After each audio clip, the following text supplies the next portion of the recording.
Yes, sir. Stealing the cattle was just to pull us out. This is a murder raid.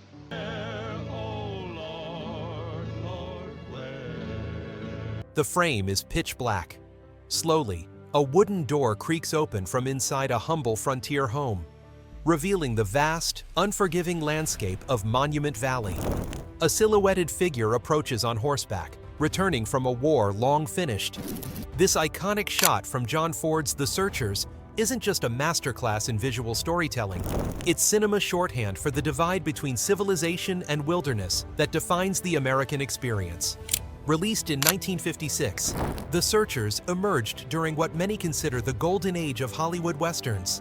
The genre was evolving beyond simple cowboys and Indians tales into something more complex and psychologically rich. With a budget of approximately $3.75 million, substantial for its era, the film would go on to earn nearly $14 million at the box office, cementing its commercial success. Yet its true value wouldn't be fully recognized until decades later. What makes The Searchers transcend its genre isn't just its breathtaking visuals or technical prowess. It's how Ford used the Western framework to craft a disturbing meditation on racism, obsession, and the violence that shaped America's frontier history. This isn't just a story about a man searching for his kidnapped niece. It's about America searching for its own identity in the shadow of its brutal past.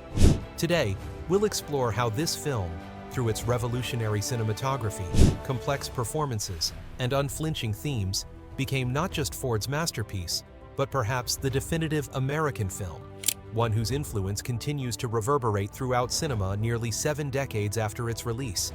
The tale begins with Ethan Edwards, portrayed by John Wayne in what would become his most challenging and nuanced role. A Confederate veteran returning to Texas 3 years after the Civil War's end, Ethan arrives carrying emotional wounds and prejudices as vast as the landscapes he traverses. What unfolds over the next 5 years of story time is a relentless quest that reveals the darkest corners of the American psyche. The Searchers stands as a technical marvel of its era, pushing the boundaries of what was possible in filmmaking during the mid-1950s. Ford and his cinematographer Winton C. Hoke utilized VistaVision, Paramount's widescreen process, to capture Monument Valley's sprawling vistas with unprecedented clarity and impact. This technical choice wasn't merely aesthetic. It served the film's thematic core by emphasizing the character's isolation against the vast, indifferent landscape of the American West. The film's visual language remains one of its most striking achievements. Ford's composition repeatedly frames characters through doorways and windows, visual metaphors for the threshold between civilization and wilderness, between community and isolation. Perhaps most famously, the film opens and closes with nearly identical shots through a cabin doorway, bookending Ethan's journey with a visual reminder of his perpetual outsider status. These aren't just beautiful shots. They're visual embodiments of the film's central theme. Some people cannot be fully integrated into society. Monument Valley itself becomes a character in the film, its towering buttes and vast expanses reflecting Ethan's psychological state. Ford had used this location in previous westerns, but never with such symbolic weight. The stark beauty of these landscapes contrasts with the intimate, often claustrophobic interior scenes, creating a visual dichotomy that mirrors the film's exploration of the divide between community values and individualistic vengeance. Color plays a crucial role in the film's visual storytelling. Ford employs a deliberate color scheme: cool blues representing civilization and domesticity, warm earth tones signifying the wilderness and its dangers. This color psychology subtly guides viewers' emotional responses throughout the narrative, particularly in scenes transitioning between settlements and the open frontier. The production itself faced considerable challenges. Shooting in remote locations presented logistical hurdles, from transporting equipment to managing unpredictable weather conditions. Ford's notorious directing style, demanding, sometimes cruel, yet undeniably effective, created tension on set, but extracted performances of remarkable depth. His working relationship with the Navajo Nation, who portrayed the Comanche in the film, was complex, respectful in ways unusual for the era, yet still bound by the period's problematic representations. Behind the scenes, the collaboration between Ford and Wayne represented a creative partnership at its peak. Having worked together on numerous films, They had developed a shorthand that allowed Wayne to deliver what many consider his finest performance. The screenplay, adapted by Frank S. Nugent from Alan LeMay's novel, underwent significant changes to heighten the psychological complexity of Ethan's character and emphasize the film's exploration of racial hatred. Max Steiner's musical score deserves special mention for its contribution to the film's emotional impact. Building on themes from The Yellow Rose of Texas and other period-appropriate music, Steiner created a soundscape that enhances the narrative's emotional beats without overwhelming them, particularly effective in the film's most psychologically intense moments. What makes these technical elements so remarkable is how seamlessly they serve the story. Unlike many technically impressive films that feel like exercises in style, every visual choice, every camera movement in The Searchers deepens our understanding of its complex characters and themes. It's this integration of form and content that elevates the film from impressive Western to cinematic masterpiece. The Searchers derives its extraordinary power from performances that defy the conventions of the Western genre, particularly John Wayne's portrayal of Ethan Edwards. This wasn't the heroic, straightforward Wayne audiences had come to expect. As Ethan, Wayne delves into darkness with a character consumed by racial hatred and obsession. The actor's willingness to embrace such an unlikable character marked a turning point in his career.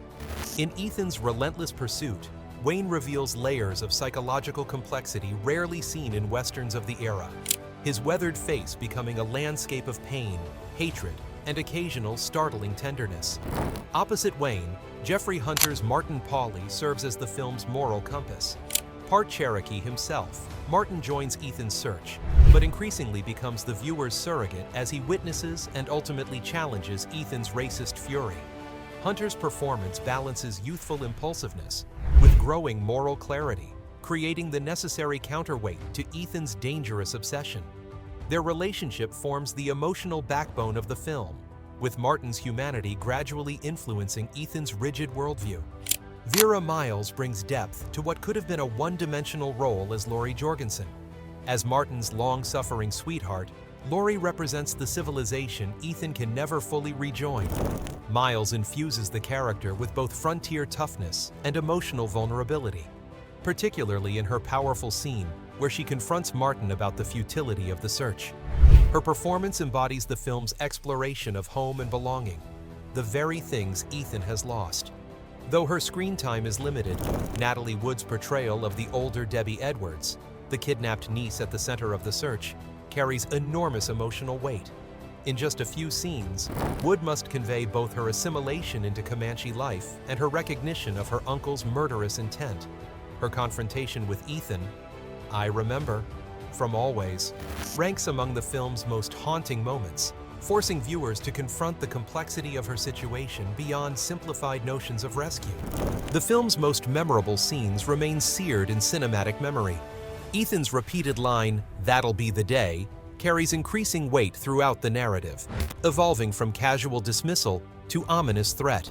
The scene following the discovery of the Edwards family massacre, where Ford keeps the camera outside as Ethan emerges, visibly shaken, refusing to describe what he's seen, demonstrates the power of suggestion over explicit imagery. Most famously, the final doorway scene, where Ethan brings Debbie home but remains outside while others enter, encapsulates the character's tragedy in a single, wordless visual. Ford populated the film with members of his stock company, actors he worked with repeatedly, including Ward Bond, Harry Carey Jr., and Hank Worden, whose eccentric Mose Harper provides both comic relief and unexpected poignancy. This casting approach created a sense of community that ironically highlights Ethan's isolation. The performances connect directly to the film's exploration of family, belonging, and racial identity. Martin's mixed heritage positions him between worlds, making his quest to save Debbie not just about rescue, but about his own search for connection. Ethan's complex motivations, is he searching for Debbie to save her or kill her, force viewers to question the traditional Western narrative of heroic rescue. Ford's direction of actors, notorious for its sometimes cruel efficiency, extracted performances that transcend genre conventions. By pushing Wayne to explore his character's ugliest impulses, Ford created a film that asks profound questions about the violence and prejudice underlying America's frontier mythology. Questions that continue to resonate in contemporary discussions of American identity. The Searchers experienced a fascinating evolution in its critical reception that mirrors broader shifts in how we understand American cinema. Upon its initial release in 1956, the film performed well commercially, but received surprisingly muted critical response. While recognized for its technical achievements and performances, many reviewers approached it as simply another Western, albeit a visually striking one. Bosley Crowther of the New York Times praised its magnificent outdoor photography, but viewed it primarily as an adventure film. Few critics fully grasped the psychological depth and cultural critique embedded in Ford's vision. The film's reputation underwent a dramatic reassessment in the decades that followed. By the late 1960s and early 1970s, a new generation of critics and filmmakers, influenced by auteur theory and more willing to examine American cinema's underlying themes, began recognizing The Searchers as something far more profound than initially appreciated. Influential critics like Andrew Sarris elevated the film to masterpiece status, while emerging directors like Martin Scorsese and Steven Spielberg cited it as a formative influence. Today, The Searchers regularly appears near the top of greatest films lists, including the American Film Institute's rankings and Sight and Sound's prestigious international poll. This evolution from underappreciated genre film to acknowledged masterpiece reflects changing approaches to analyzing cinema's cultural significance. The film's most controversial elements center on its depiction of Native Americans and racial themes. While The Searchers certainly contains stereotypical portrayals typical of the era, a deeper examination reveals Ford's more complex intentions. The film doesn't endorse Ethan's racism, but rather examines it as a destructive force. Nevertheless, modern viewers must reckon with scenes that are undeniably problematic by contemporary standards. This tension between recognizing the film's critique of racism and acknowledging its own participation in racist tropes makes The Searchers a challenging but essential text in American cinema. Several fascinating details reveal themselves upon closer examination. The film contains subtle references to the Civil War's lasting impact, Ethan's refusal to surrender his Confederate sword, his mysterious activities during the 3 years following the war, and the settler community's tentative reintegration of a Confederate veteran. These details point to the film as not just a Western, but a meditation on post-war reconciliation. The subtextual relationship between Ethan and his brother's wife Martha represents another layer often missed in early viewings. Their brief interactions suggest an unspoken history and unrequited feelings that partially explain the intensity of Ethan's response to her death. When he gently touches her dress or kisses her forehead in farewell, these gestures carry emotional significance that deepens our understanding of his subsequent obsession. Perhaps most fascinating is how audience interpretation of the film's iconic final scene has evolved. When Ethan lifts rather than kills Debbie in the climactic moment, followed by his exclusion from the homestead in the closing shot, viewers once saw a straightforward redemption. Modern interpretations recognize something more ambiguous: a man who cannot escape his violent nature enough to rejoin society, despite his moment of mercy. The film also contains narrative parallels to historical events, particularly the story of Cynthia Ann Parker, captured by Comanche raiders and later rescued against her will after living with the tribe for 24 years.